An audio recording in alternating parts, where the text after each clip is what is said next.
Welcome everyone. My name is Jody King with the Alaska PTAC, and today we're talking about supersizing your SBA profile for that dynamic small business search. So just a brief introduction for PTAC. I've had this slide up for a while. If you've been on any of my webinars in the past 9 months or so, this is old news to you, but we have been moved under the Department of Defense Office of Small Business Programs. In fact, we just started our new grant year as of July 1st, and so we are officially now the Alaska Apex Accelerator. We do have a new logo lined up, and we will be launching the new logo and the new website hopefully within the next few weeks. It's pretty much just about ready to go, final things, so I'm kind of excited about that. Really, that's about all that changes. We still offer free assistance with all aspects of government contracting from cradle to grave, start to finish. We still provide free one-on-one appointments, and of course, we have our free workshops and webinars. Alaska PTAC is one of 97. Just found out there's a new one in Marianas Island across the US, Puerto Rico, and Guam. So we have a great association that gives us a lot of resources too, to be able to stay up to date or to find assistance with unique issues. And it also gives us a pretty good voice when we're reaching back out to agencies as a national association for things like working with the dynamic small business search or all of the fun things that we've been dealing with the SAM, that system for award management. So we are part of that national association. If you want more information about our website, it's ptacalaska.org. Even after we go to our new website, this will still just filter you back to the, I think it's going to be alaskaapexaccelerator.org. More to come on that one. And our association website, and of course the DoD small business programs for the Apex Accelerator. On these two bottom links is a great place to go if you have offices in other locations or you're thinking about expanding your business or diversifying your business into another geographic location. Then check out either one of these websites and find the PTAC in that geographic region. While all of us focus on the federal contracting assistance, we also do state and local purchasing activity too. And this is where each one of us in that specific location, you know, we're kind of experts of what's going on in our own backyard. So whereas I am happy to help you with federal contracting, I can also talk to you about ins about a state of Alaska contracting, selling to the municipality or the Mat-Su Borough. But if you're looking at doing business in the state of California or Hawaii, then I really do recommend feel free to reach out and find out the PTAC information for those locations. We all do different matchmaking events based on, you know, which contracting offices are around us. So it's a great opportunity if you have multiple locations or thinking about extending into a new geographic region for your business. All right, let me go ahead and let's kick this off. So today's agenda, it's pretty short, but it's a lot of great information that we're going to go over. So we're going to talk about what is the dynamic small business search, how to access your SAM profile. You used to be able to do it through SAM, maybe that'll come back, but also we have the new process through the SBA Connect, and that used to be the general login system. And of course, that site is now officially defunct. It's gone. You get an error message, but I'll show you how to get through that here in just a moment. And then we're going to kind of go through your DSBS profile, and we're going to talk about tips and tricks to make the most of that profile. So this is the SBA's Dynamic Small Business Search, and this website has been around early 2000s or so. To be honest, I'm not quite sure when it launched, but it's been around for quite a while. And it used to be a separate registration. You had the old central contractor registration, you logged in and you uploaded all your data, and then you went to the SBA site and you uploaded all your data again. And the sites merged, and now what we have is this SBA's portion of that overall SAM registration. And what SBA is offering is a search mechanism of all of the entities that are registered in SAM, that system for award management, but it only returns business results that are small businesses. So if we have like the University of Alaska, which is an organization or institute or nonprofit or other than small, those businesses cannot be found through the dynamic small business search. So it's only going to find small businesses. And it also has to be an active business. So if your SAM profile expires, you no longer show up in the dynamic small business search. So keep that in mind as well. It's a fantastic tool for marketing. It's really a critically used document or website for anything to do with market research. And of course, all buyers are taught that if they're looking for, whether they're just looking for industry information, for market research, for finding out who's out there in the industry, if they're looking at new technology, for example, or even for contracting officers that might want to just send out the solicitation to a closed bid pool, this is the spot where all federal government is taught, go here to start your market research. So this dynamic small business search really offers you as a business an opportunity for free marketing. And it's also a great site if you're looking for subcontractors or teaming partners or other companies anywhere across the US, and of course Puerto Rico and Guam. That information can be found here as well. Again, that returns just small businesses for the search results. So we used to access it from a couple of different points, from the SAM registration and of course from the SBA's general login system. And it used to be for quite a while, the only access point was through SAM. Well, as the two different agencies, General Services Administration has the authority to maintain and manage the SAM registration. And of course, SBA has the authority and the responsibility for managing the dynamic small business search. And we were having constant issues with that communication link between the site being broken. So it's pretty much set. This is what you're going to see. Currently unavailable, visit SBA directly.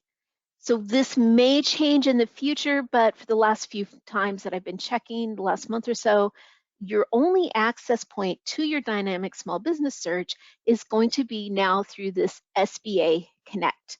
And it is quite literally SBA, or I'm sorry, here's the website, connect.sba.gov. If you've not used this before, it uses if you recognize that logo, it uses the same login.gov sign-in point as you use for your SAM registration. So you can just click in here, your login.gov. It's going to allow you to create an account. You're going to link your SAM unique entity identifier, that UEI number, to it, and then it's going to link your information from your SAM site to the SBA Connect. There's a couple of different ways. You can click sign in here. It drops down, it says internal, external. Internal is for government employees. External would be all the rest of us. Or you can simply click sign in with login.gov. And of course, that login.gov page is going to pop up and you sign in.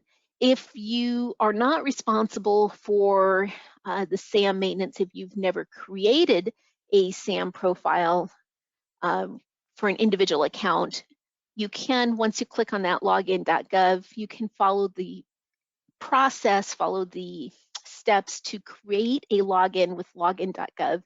And of course, it will link it back to the SBA Connect. So you don't necessarily have to have SAM access to be able to log into the SBA Connect. All right, so once you click and you're logged in, I've got a couple of little screenshots how you gain access. So the SBA Connect, if you're familiar with the old general login system, it kind of functions the same. You still have to request access to your dynamic small business search.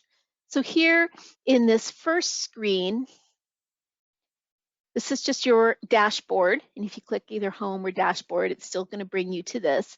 And this is what you see initially. So these are the basic things that are automatically going to populate as soon as you establish your account in the SBA Connect. What we want to do is then we want to go up here to access and click on it. A button's going to pop up that says request access, which once we click on it takes us to this screen here, the second screen where it says your access. And these are the additional venues for which we can request access. So we're going to click here on the DSBS. We have screen number 3 over here where it extends. We check the box. We're going to enter our unique entity identifier. Actually, it should automatically pull this because the very first time you created an account in SBA Connect, it's going to ask you for that information. Again, you don't necessarily need to be the entity administrator for SAM to be able to link your SBA Connect to that UEI number. Before we have a whole bunch of people from the same company doing this, it's worth having a discussion with the entity administrator. One of the issues with the general login system is once the UEI was linked to somebody's login, it wasn't really available for anybody else to access.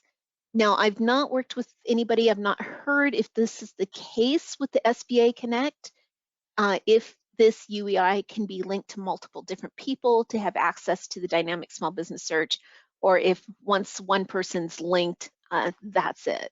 So if anybody's run into that, feel free to raise your hand or, Melanie, of course. Melanie, you're unmuted. If you wanna, yeah, the mic's yours. Yeah, you can connect multiple entities. That hasn't been a problem at all. It's very easy, very fast. Nice. So you can have multiple entities under one login for the SBA Connect. Can you have multiple people using the same UEI number? Have you tried that yet? Do you know?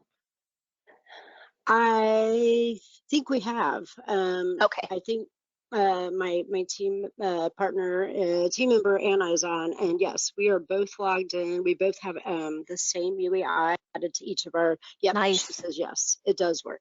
Yep. There we go. Now we know. So thanks. I love it when you guys join. Give me that extra experience for industry. Thanks, Melanie. All right. So again, we can, as Melanie told us, we can have multiple entities registered, and we can have multiple people linked to that to have access to the dynamic small business search. And this is going to be important, and we'll talk about why having that access and keeping that updated has value. All right, so once you have submitted this, you can see I did the screenshot after I'd already submitted it.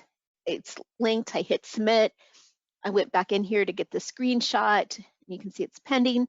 Usually 24 hours, it's fairly quick. I think it was 2 days before I checked again, and then I had access. Once you do have access to your dynamic small business portal, and again, this is just a larger screen where you could see, select, submit request. In your dashboard, as soon as you log in, you can see now I have the DSBS linked here as a portal that I can get into, and of course it has my UEI number. Now I only have one, so I've not tried linking multiple. So again, Melanie, thank you for letting me know. Because the old general login system, it was one entity per login. So if you had the responsibility for multiple subsidiaries or multiple locations, multiple companies, that was really frustrating. All right, now we know we can do better. Let's go ahead and move on. So we've gone through the process, and again, day or so, pretty quick to gain access for that. And this is the link. So you cannot get to your dynamic small business search profile through SAM currently. That might change down the road now that the SBA Connect is up and stable. But it's really easiest to be able to do it through the SBA Connect and not have to go into SAM. Every time you go into SAM, it's going to create that work in progress that just sits there. So it's kind of nice to have an alternative route to go directly to that dynamic small business search. Okay, so let me back up. We have the DSBS from this screen. If I click on the blink in blue, this is what we're going to see. So it actually does open up, and this site really hasn't changed much. So it's just a screenshot here, but it's going to take you to your SBA profile. And you can see update SBA profile. The first few pages are just multiple how to go through, information about the system, definitions. Where we want to start, and of course, I'm not discourage anybody from reading all of the help documents, but if you want to bypass, then what we're going to do is we're simply going to click on this mandatory data in the blue bar on the left side, and that's actually going to take us into the profile where we can start updating your information. You can hop around from page to page by clicking on the title, little segment titles. It kind of works like SAM, where you can hop to the different pages. It doesn't necessarily go backwards as easily. There's no previous button. If you remember something, sometimes you just have to click mandatory data and then just move through the pages to get back to where you needed. So I'm showing my audience view is hiccuping a little bit. Okay. One downside of webinars is if your internet's being difficult. All right, so let's go ahead and move forward. So we've hit the button from the SBA site. I'm now in the home page for my SBA profile. I click that mandatory data, and this is what we see. Now, I know this is really difficult to see. The characters are really small, so I have broken it down, but I want to see what everybody's looking at. So we can tell what page we're on because we're going to see it in yellow on that blue bar to our left. This is the last screen where I actually have the blue bar as part of the screenshot. I wanted to make these a little bigger and easier to see. But as you're going through here, you can kind of tell what page you're on by looking and seeing that yellow text in the bar to your left. So let's move forward where I can break it down into smaller chunks. So for the first thing that we're going to do is the mandatory data. So the first thing that it's asking is this participation. Do you want your profile to show up in the public small business search? So yes or no. So you can make yourself publicly available in SAM, but block yourself from dynamic small business search. I don't know if you say that you do not want to be public visible in SAM, so you remove yourself from the public search in SAM, if that automatically makes it not visible for your dynamic small business search. I've talked to a lot of different people. There's a lot of different opinions. Nobody likes getting that additional SAM marketing emails, but they kind of find you anyway. My recommendation is, yes, keep yourself visible both in the SAM public search and in the SBA, because again, this is free marketing. We have agencies looking. If the agency personnel log into SAM, they get to see the businesses that are blocked from view. There isn't the same access on the governmental side for the dynamic small business search. That is kind of just public view. So why go through all the effort of doing the registration just to block yourself from being found in that public search? We want to be found. We want those businesses. Downside is, yes, we're going to get more junk email, but we're also out there for the businesses and those agencies, those buyers that are looking. So yes, go ahead and check that. Make sure you are going to show up in the search. Now, when we're going through the dynamic small business search, we're going to see this data that's in gray. All of this information is ported over from the SAM website. So if you see something in here, it's like, oh, wait, we don't use that NAICS code anymore, or we're missing a NAICS code, I should have more listed. And it's in this gray box, and you're going to have to go back into SAM and enter that information, run it through its process, submit it. Once it's reactivated, give it another 24 hours, then you should see that data populate in your dynamic small business search. The next section is keywords. So in my opinion, there's three really critical things about making the effort to do the additional updates for your dynamic small business search. Your keywords, your capability narrative, and those references. So let's talk about keywords. Keywords have a dual purpose. One, it makes it easy for people to search. And if you remember when I had this picture of the dynamic small business search, because we can come through and I don't have the screenshot, but I can choose whether I want to look by NAICS codes or by keywords. Well, if I don't feel like digging up NAICS codes, or I'm not getting good search results and I just want to enter keywords, and you don't have that keyword in this box, you're not going to populate in that search list. So it's important to take the time and fill this out. And you can see they've extended it. It's 525 characters, and they're separated by commas. And you can do multiple word sets. So if you do specialized programming, you know, IT, comma, website development, comma, again, keep that comma in there to separate those keywords, but you can do multiple to help make it easier to find. So the nice thing about the search engine is it will use a partial. So if I use the word programming that I've entered in the keywords, but the individual doing the search enters the word program, your use of the word programming will still show up. So it does do that partial word search, but it has to still be in here. If there's nothing in here and people are only searching by keywords, you are not going to show up on anybody's list. So I have this little error message up here. Because the fields are separated by comma, if you're typing through your list and you enter a comma and don't populate that field, you'll get this error saying, hey, you started a blank field, you got to finish it up. So you can't end with a comma. If you're worried about if you're over your 525 characters, all you have to do is click over here in the space to the left or to the right. Let me get my left-right designators figured out again. But if you click outside of the box and you don't get an error message that looks similar to this, then you're fine. You're within your character count. If you click over here and you're over that character count, it will let you know. And spaces do count as characters.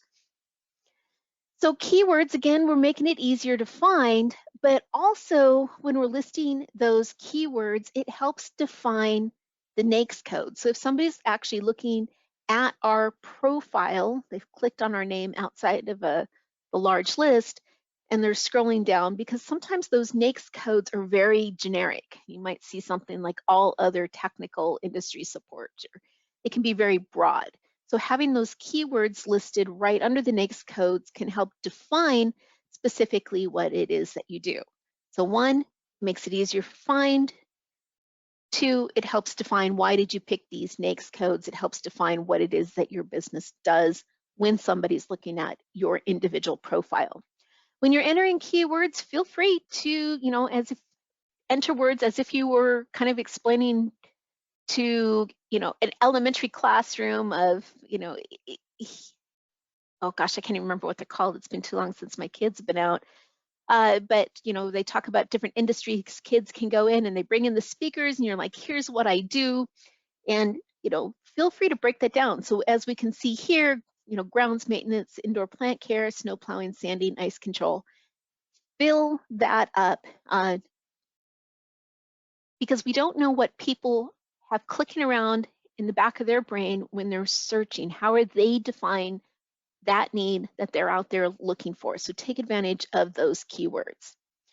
The second section to fill out is your certification statement. You do need to populate the date, and honestly, this should be updated every time you're in your dynamic small business search.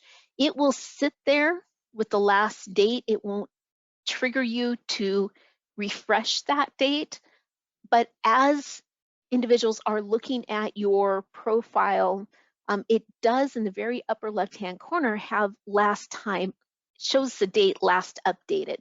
So if it hasn't been updated in 10 years, 5 years, how good is the data really? So it is important that you should be refreshing this date yearly. So when you do your SAM registration, try to tie your dynamic small business search into and get in the habit of, at a minimum, update that yearly and make sure you're updating. You can see once you click on the little calendar, there's a thing you can click today's date, and then of course, save next. Just a heads up on these buttons, next just moves you through the pages. So if you haven't made any changes, you can just move next. Save next. If you have added, make sure you're saving it and clicking next. If you want to just make sure you're saved, if you're having an iffy internet day and you want to save it as you go, you can do that as well. All right, let's continue down this page. Actually, that was it for this page. participation, the review of your NAICS codes, your keywords, and of course your certification. One thing I didn't say about that certification is please be aware that this is a federal certification and you are attesting to the information that you're inputting into the SAM system, and it does have federal penalties if you are less than truthful about the information that you provide.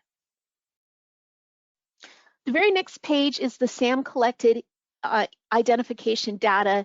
I usually just skip right through this page. It's a good double check. I've just kind of got my personal information grayed out. But again, gray boxes just means it's data from SAM. If you see something in here that's incorrect, you will have to go through in SAM and fix it, with this exception of display and public search. Actually, that one is from the previous DSBS page. All right, our next page is our other web presence, and you can list your URL. And you want to do that because if you have somebody that has done a search and they're interested enough in your company that they're looking at your individual profile, you want that communication connection to continue. You want to give them a way to learn more about you, whether they pick up a phone and call or they click on this link and go right to your website. And that does show up at the top of a individual profile page. Make sure that you're listing your full URL and test that link to make sure that it works. So if I were just to do the www.ptechalaska.org, I might get an error without having that full link. So please make sure that you are listing that entire link and double check it, copy it, paste into another website, make sure it takes to where you want those individuals to go. Okay, owner data from SAM and SBA. So again, we have the information in the gray boxes is from SAM. What is new is the small business socioeconomic certifications. Now, this section is a little bit, honestly, it feels like a bit of work in progress because it doesn't just list all the possible certifications and then just say no. Now, it's supposed to kind of trigger from based on the socioeconomic factors that we entered in SAM. So again, this is from my personal SAM profile, and I have checked that I'm a woman-owned business and woman-owned small business, sole proprietor. So that information is pulled from SAM. And these others are kind of just static, but it's not giving you that status for your veteran certification, whether you're a service-disabled veteran or a veteran-owned small business, as well as the woman-owned small business and the economic disadvantaged woman-owned small business. If you're going through and doing these certifications, once your application has started that review process, we should start to see these populate in your dynamic small business search profile. I know for certain with the women-owned small business is there'll be 2 lines where it'll say pending and then certified. Pending means the review has started, but it hasn't gone through its final approval. And we're waiting on that. And of course, certified is going to also have a date. So I don't have any of these certifications from my personal SAM, but that's worth looking into. If you have any certification that you've gone through SBA, you've completed that application, you've been granted certification, you want to make sure that that certification is showing in the dynamic small business search. Some of that data does push back into SAM, and there is a section in SAM that the contracting officers, they get to see more data behind the scenes, can see the certifications. It's a little bit nebulous. Most of those buyers are going to come to the DSBS to verify that certification. So once you have that letter, you want to make sure that your certification is showing in your dynamic small business search. A lot of times you'll get the email that says you've been certified. Now you have, and then you'll get, I don't know if it's the same email or you get a secondary email from SAM itself saying, we've been notified that you've received such and such certification. You need to go through and update your SAM profile. There's nothing you check or click in SAM. It's just a matter of getting your SAM profile to refresh itself, so that can refresh that communication link between your SAM profile and your dynamic small business search profile, so that some of this information is filling both directions. So that's kind of the very last step. Once you've gone through all that effort of doing the certify, getting that certification, make sure you update your SAM when you get that notification, or if you see that you're active here, go through and redo SAM, run it all the way through its steps, resubmit it, so that data link is consistent. Questions on any of that? All right, let me move forward. All right, updatable by forms. This is kind of the bottom half of that same page. Nope, I lied to you. Next page. All right, owner, other certification data. These are all optional fields. You can list out the principal owners if you want. One thing that I do feel is really beneficial is taking the time to fill your non-federal government certification. Now, you only get 2. If you fill that out, do your save next, then go to that blue list on the side and click on this page again, or click on mandatory data and just kind of flip through the pages back here, you'll see another 2 boxes will be uploaded. So you can keep adding that. And again, these are non-federal. They're industry certifications or state certifications. This one, for example, they have state certified Native American, or if you have Microsoft certified systems engineer. Some of these are old, CPA license, licensed electrician, etc. So if you have specific industry-specific training and certification, you can do asbestos removal or lead paint removal, you can list those here. Keep in mind, you only have a 20-character count under this certification field, so sometimes you have to be a little bit creative in how you spell those certifications out. But this is, again, more marketing information. Moving forward, so here's the next section that we're really going to get into, this general products and services, and there's a few things that we really want to talk about. So I just kind of wanted to give you a look at the page in full before I break it down into sections. So what's new? We're going to kind of do it backwards. I'm hopping back. We'll come back to capability narrative, but I want to kind of flag this is new. Being able to upload your capability statement link. There's been a little bit of confusion because there was a lot of information about you can upload your capability statement on various sites. For the DSBS, what you're doing is you are going to give another website link. You're not actually uploading the document itself for the agency to download. That means you have to have it accessible. So if you have gone through the effort of creating your capability statement, then you're going to want to house that, say, on your website, where you can link that URL and the agencies, other people looking, can pull that down. If you don't have a way to necessarily upload that document to make it downloadable, then maybe have it linked to a statement on your website. If you're looking for a capability statement, please contact so-and-so, phone number, email, we'll send that right to you. Your business call. Now, there is a couple of different ways, and I was searching last night. I know through the 8A, the certify.sba.gov for the 8A application, there's supposed to be a process to allow you to actually upload your capability statement there, and also on the woman-owned small business certification. And that's what this screenshot is here, where you can upload that document. If you've uploaded on one of those certification sites, then this link should automatically fill in from SBA. This is new enough. I haven't worked with any clients where they've had success on that. Again, Melanie might have more up-to-date information. That's Melanie Roller from C2 North. But if you've gone through the process and you've uploaded, whether through the woman-owned small business or through the certified.sba for your 8A, again, it says that that should auto-fill.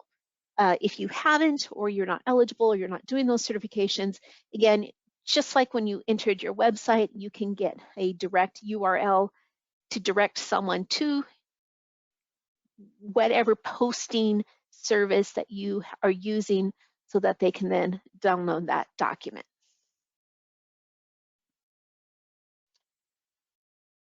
So I'm not going to spend a lot more time on that unless anybody has any questions. All right. So let's again talk about capability narrative. I think that, again, this is one of those threes, those keyword, capability narrative, and references that really give this profile its weight and value as that free marketing service, because you are giving the readers the information they need to fill in the blanks. Because we can look at NAICS codes, and again, if they're really broad, or if you're in an industry that doesn't have a single NAICS code that truly defines what you do, then you need to be able to explain what it is you do. Again, we do that through those keywords, but also you get that capability narrative. It used to be 350 characters. It was bumped, I think, 550. I played with it last night and I couldn't seem to trigger a cap. So now that the whole DSBS has been moved to a cloud-based software, I honestly don't know if the capability narrative has a character limitation when you're entering this. But what I do want to say is when you are listing the capability narrative, you don't necessarily want a narrative, despite that being in the title. You want something that's going to be easy to read. Use keywords, it makes it easy to search. Don't list data that can be pre-filtered by search criteria. Skip generalized company information, save it for your website. So if you remember from that homepage, I can pre-filter. If I am looking for, let's make a scenario. There's a HubZone set aside. I am not HubZone, but I definitely am interested in being a subcontractor. There's a component of that solicitation that I can fill, but not being HubZone, I can't be the prime on that. What I need to do is find some HubZone companies and then market to them so that I have that opportunity to be that vendor or that subcontractor. So I can come into the dynamic small business search and I can pre-filter, keywords or NAICS codes for industry, but then I can check what socioeconomic classification that I am looking for. So I can pre-filter that from the beginning, and adding it back into that capabilities narrative can necessarily just be more noise. So let me change gears here for a second. So this is an old screenshot that I haven't updated, but I just did a keyword for search. And you can see I didn't do NAICS code. The word food was my only search criteria. And this is what you get back. The search responses are always randomized.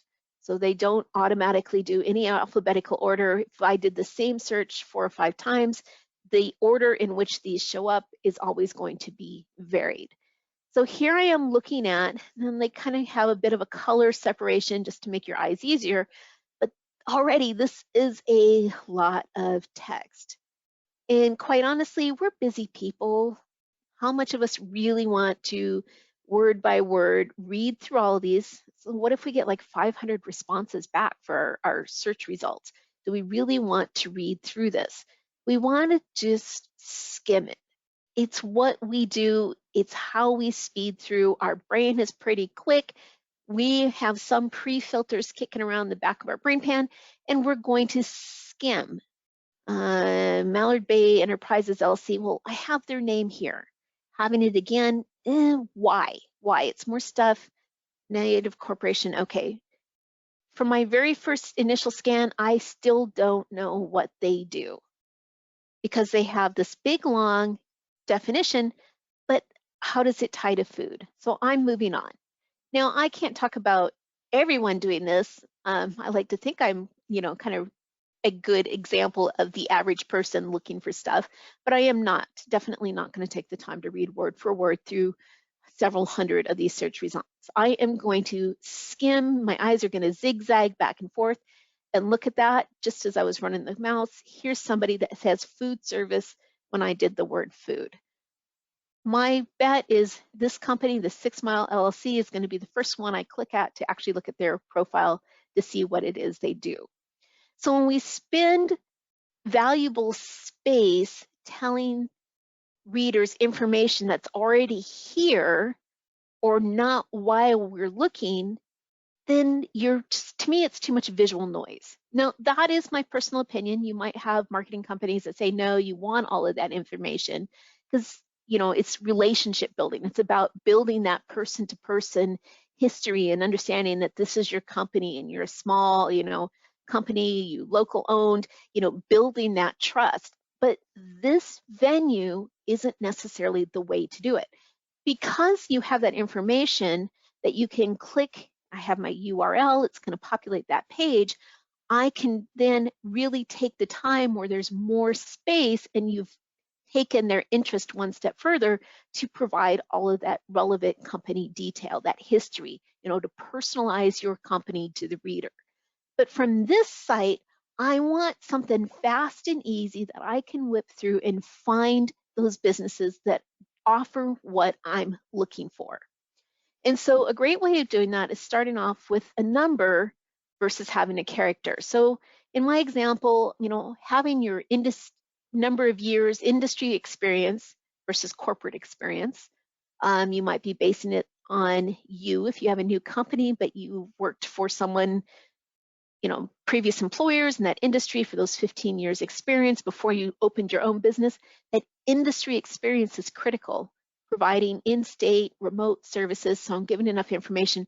And then from here, honestly, I am just going to list what it is I do. Short little bursts so that it's easy to skim and I can find what somebody can find what they are looking forward to. Now, I'd have a terrible opinion. I'll get on my soapbox about this every time. We want to be able to go through there quickly. Before I talk more about that, the next box down is the special equipment and materials. It's a free-form text. There's no character limit on this box. And it's a great way to take advantage to market equipment, materials, or to distinguish you from your competitors. Because again, there's no size limit. You can list your distributor information. So if you do retail sales or you do equipment repair and you're a certified repair where the warranty stays intact for, oh gosh, now I can't even think of the names of equipment, but you want to list that because that can be a difference of whether somebody goes to you versus your competitor because again, you're a certified dealer for that particular product line. You can also relist those non-federal government certifications that are industry specific. So if you're in the construction world, you have that lead paint removal, asbestos removal, and those things that are not standard for everyone. Again, you can repeat that here because it is free form. You can add a little bit more information. When it says special equipment materials, well, if you do window washing, I don't necessarily need you to list that you have a truck and you have ladders because as a window washer, I would hope that you would have that to be able to do your job. But if you do high-rise window and you have the man lifts that can get you up to those higher windows, or if you have whatever, in my hands are waving trying to think of the words, the little lifts that run down the side of the building that you can raise and lower from the roof access, then something like that is that can distinguish you from your competitors. Absolutely list it. Take the time to put that in your special equipment materials. All right, so one last thing on keyword, I kind of broke it down a little bit. For those that don't have a capability narrative, it just shows up as a blank field. And you can see from here going down, so this company hasn't gone through and they haven't taken the time to fill that out and to do that, update their dynamic small business search. If you're looking at your capability narrative and you really don't know what to write, take your primary NAICS codes and pick a different state code other than Alaska, see what your competitors are entering. What do you think is a good idea? What do you look for when you're searching? What things are you finding helpful? This particular company, you know, they have a lot of numbers in here because in a heavy word text, numbers or a break, your eye's going to stop and read. So, you know, they've listed out what they provide. Here, this GNS, they have 30 years experience custodial facility maintenance, as well as.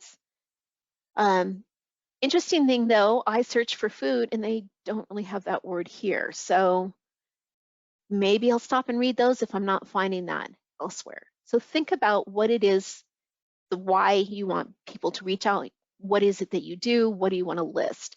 If you have a company, for those of you that are in that subsidiary world, don't try to dump all of your corporate offerings into one DSBS or SAM profile. You really should have those company lines separated, especially if there are different subsidiaries where you have your UEI and you focus on what does that subsidiary do.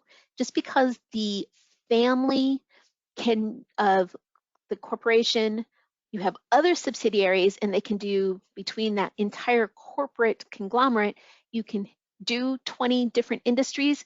Listing that all under one, you kind of get that feeling of they're kind of a do anything for a dollar, that, what do they call that, jack of all trades, expert in none. You don't want to muddy the field. You want it to be clear and concise what you guys do, what you're offering, so that people searching feel more confident in taking the time to look at your profile. Okay, sorry about that. Again, my soapbox. The bottom of this page, we have the bonding capacity. Keep in mind that these are searchable fields. So if you're in the construction arena and you have a pretty healthy bonding capacity, aggregate and contract, it's worth marketing that. If you have gone through and you have these military quality assurance standards, and you have the certifications, absolutely, you want to get that in there because people are searching and looking for that as well.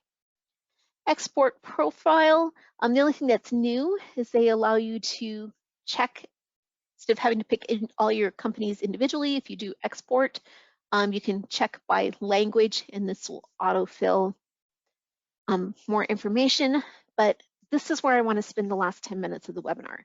So references. When you are responding to a solicitation, there's usually language about past performance for that determining factor. And part of that, there's usually a generic line of the agencies may use other sources to determine past performance or to gather past performance data. So even if you've done a questionnaire and you've given them information for consideration, the buyers can look outside of that solicitation window when they're looking for past performance. And the dynamic small business search can be used for that information. It's just saying that you have these contracts, you've done this type of work. It doesn't, of course, have any performance ratings with it, but these references are about you, not as individuals or as company, like, yeah, they're great or no, they're not great. They're about what contracts have you held, what type of jobs have you done. And so I like to break that concept into two different terms. So we can have contract specific or longevity versus scope. So let me explain. So this is an example that I actually pulled off someone's, kind of just dug through the DSBS and I found this, and this was an actual listing that they had. So this is a specific contract. Now, when we're talking about past performance, let me just quick state that even though the blank reference says contract, it doesn't mean that you can only list your federal contract experience in the references. If you have state jobs, if you have your name is well known in the commercial industry, that past performance as a company reference for what you've done is still valid and still important. The only time the contract number is of value is if there might be a CPARS rating or other information where the agency can go in and look up this contract number and see if there's been any reported performance evaluations done by another agency or by the agency that issued this contract. So when we're saying specific contract, then most definitely you are going to enter the contract number. And you only get 20 characters, so you can skip the dashes. So when we're filling this out, of course, we're going to have the name, so Department of Air Force. But the funny thing about these character fields is we get 80 characters in this name field. So yeah, Air Force was the one issuing contract, but we can also give more information. What is the contract about? Well, we replaced active barriers, J-Bear Alaska, so that joint base Elmendorf. I put it in parentheses because it's not part of the name, but we get to convey more information because, gosh, they've given us the room. Why not take advantage of it? In the contract, because we're talking about, we want to highlight this award, we're going to, of course, enter the contract number. You only get the 20 characters. Your start date is going to be the date the contract was executed, and the end date is, and this includes the period of performance end, and it can include all option years. So you can have a future date. This could go out to 2026 if you just got a new 5-year contract, or 2028. Your value is what was awarded.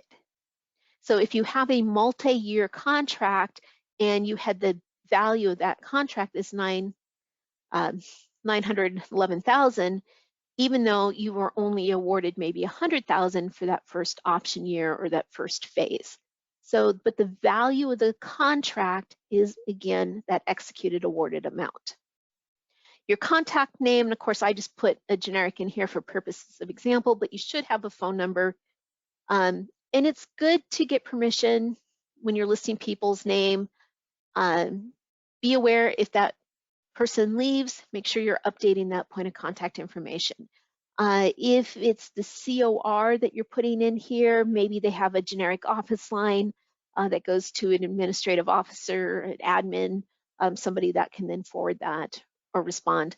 So pay attention when we're putting that contact information. And of course, think about listing a main number for a specific department instead of a specific individual direct, or even if they have a government issued cell phone number, especially if you have military contracts where there's such a high turnover in those enlisted personnel. So this is specific contract, pretty straightforward. This is by longevity. So I am a loyalty buyer. That's me personally. I know I have this company. If I want this certain meal, I'm always going to go to this restaurant, and that's probably the only thing I'm going to order from that restaurant because I know that's what they have and that's what I want. I am that. I've had that relationship. I'm comfortable there. I am a loyalty-based client, consumer. So when you think about that for your business references, you have those relationships that you have built. And so here is another example that we've pulled up when we're talking about longevity. So we have the company name, because this is the one that issued the contract, this Anderson Property Management. Again, I'm taking advantage of those 80 characters and I'm putting in parentheses, what do I offering? So here, tenant improvements or on-call maintenance or emergency repairs or, so why would they call you? And because this is ongoing over a period of time, I'm going to note that. Now, if this was for an Air Force base, I might want to put that contract number in. But for this one, this is a commercial company, so I'm just going to say it's ongoing services or multiple projects or on call. These are just examples. But I'm letting the reader know that I have a continued relationship. They like me enough, they're using me over and over again. Not the case of I went someplace, I had a horrible experience. Odds are I am never going back there again unless they're the only game in town. So we're implying that we have built those long-term relationships. We're going to have our start date. When did you first start working with this client? And in this case, when we're talking about over time, let's leave the end date blank. Assuming the company's still active, hasn't sold or the owner retired. In that case, definitely have an end date and show that maybe you had a 10-year relationship with that company. If they're still in business, that relationship's still there, still viable. then leave your end date open.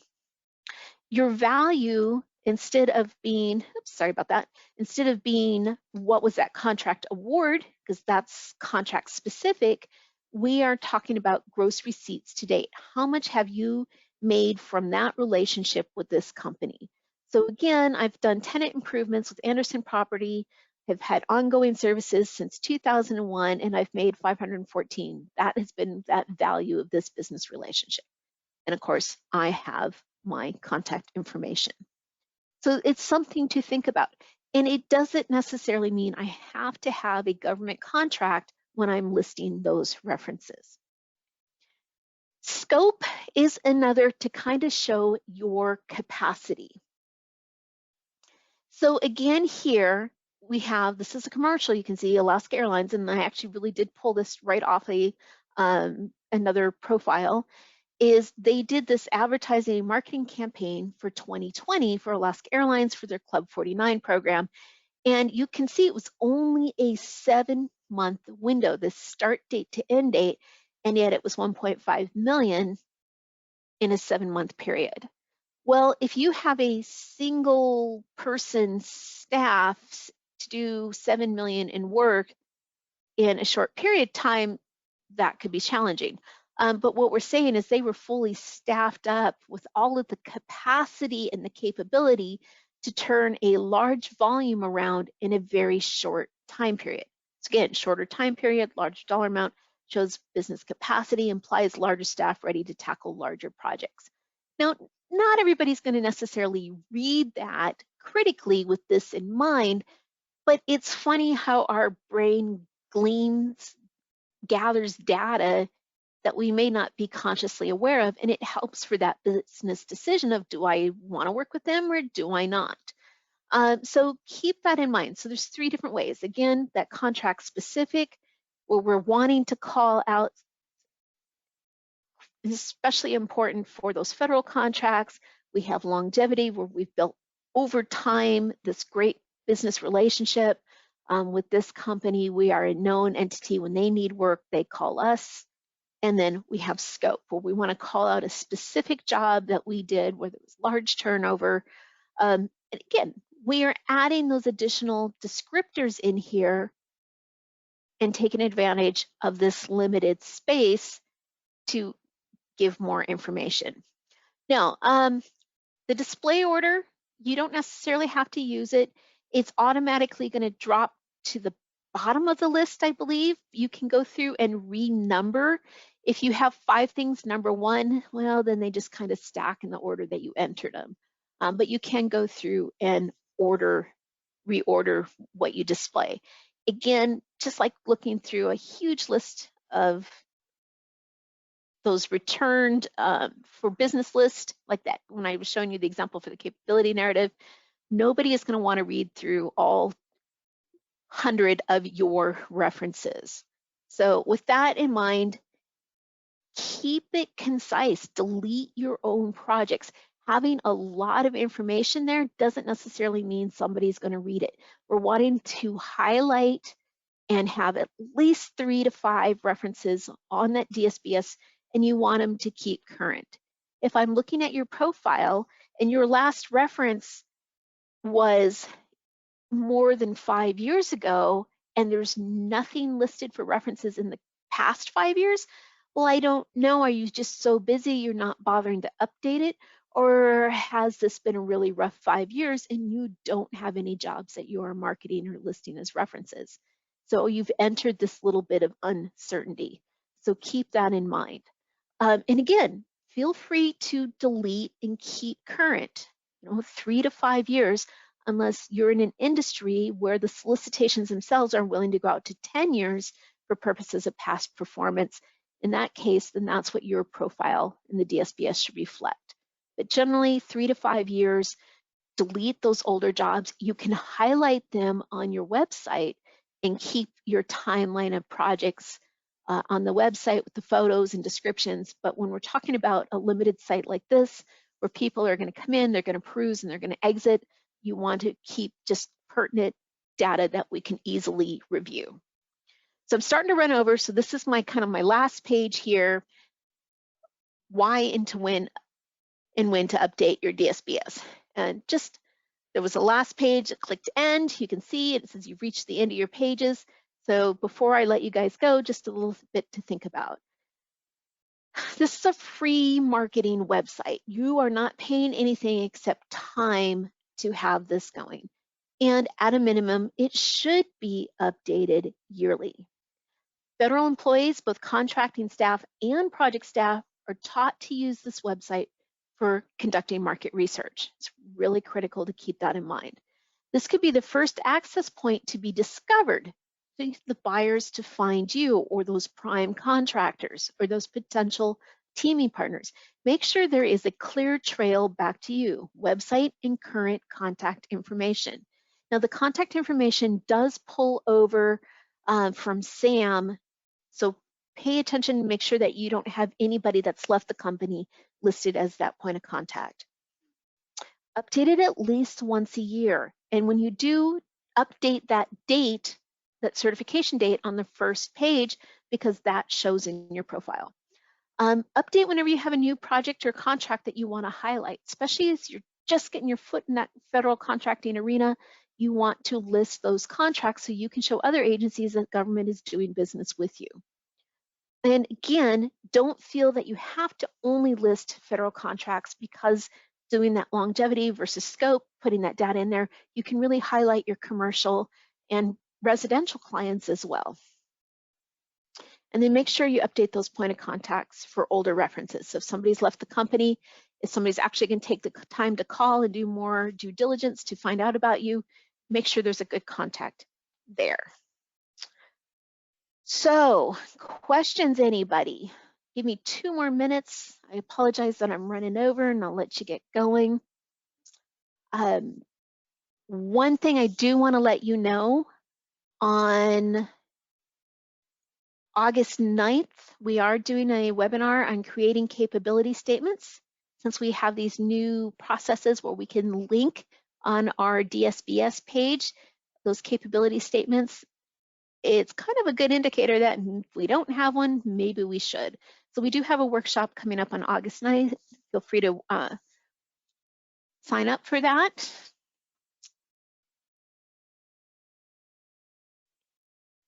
Any other questions? Let me put my contact information up. Well, thank you everyone for joining me today. If you have questions after the fact, feel free to email me. You can always reply to those webinar invitations. If you don't forget to download those slide handouts. Again, if you can't have them, just email me, let me know you need copies of those. Once you close out of the webinar, there is a survey that pops up. It's only 7 questions. It should take you like 1.5 minutes to do it. If you would take the time to fill that out. And there's a box in there that if there's any other training topics you'd like, that's a great way to let me know as I'm working on the webinar series for our new grant year. So Anna wrote, any news about the resource partner document for 8A applications? So is that, Anna, are you talking about the expedited process for 8A? Where if you're working with PTAC, you can add to help expedite it? Yes, okay. No, SBA is still trying to figure that out. It's in place and it's well established for the HubZone application. The 8A, we still haven't gotten clear guidance as an association. There's several things they were willing to take. That's better just to talk to me offline about that. But no, there hasn't been any clear guidance from SBA from a headquarters level to give to PTAC saying, if you do this, we're going to do this. It's definitely in place for HubZone, not yet for 8A. And then Pamela, you said, where can people watch the replay of today's webinar? So if you, again, I'm going to hop back to our website, ptacalaska.org. We have the events and training, and then on demand, then it'll populate here. And we just use YouTube. We do have a YouTube channel that you're welcome to subscribe if you want. But once it's posted, you'll be able to find it here from our our ptacalaska.org website under training, under on demand. Well, everyone, thank you. Anna, sorry I didn't have a good answer to your question on that 8A expediting process. I can connect with you after if you want. Thank you everyone for taking the time to join me today. And we have new web workshops coming out next week, part 1, part 2, and the SAM registration and validation. And of course, I already have all of the August webinars posted on our website under the upcoming training events. So thank you everyone. Have a fantastic afternoon.